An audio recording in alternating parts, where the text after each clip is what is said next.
Twitter पर जाहिर करदा परेशानी को दूर करते हुए तेलंगाना के वजीर इंफॉर्मेशन टेक्नोलॉजी के तारक रामाराव ने एक शख्स की चाय की बंडी का इंतजाम करवाया।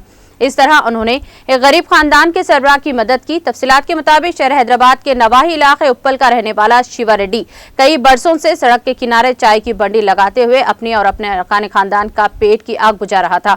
ताहम अब सड़क की तवासी पर वो अपने जरिए मां से महरूम हो गया क्योंकि इसकी बंडी को वहां से हटा दिया गया। इस पर शिवा रेड्डी का खानदान सड़क पर आ गया, जिसकी रोजी रोटी के लिए काफी मुश्किलात हो रही थी।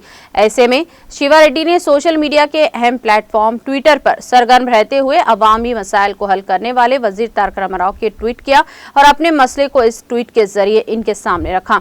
इस ट्वीट पर वजीर मौसूफ ने फौरी रद्द-ए-अमल जाहिर करते हुए टीआरएस डिवीजन सदर जी प्रवीण के जरिए इनके लिए बंडी का इंतजाम करवाया। इस चाय की बंडी का इफ्तिताह गुज़िश्ता रोज रुकनी असेंबली सुभाष रेड्डी ने किया और इस तरह शिवा रेड्डी और इसके अरकान खानदान के लिए रोजगार का नया जरिया बन गया है।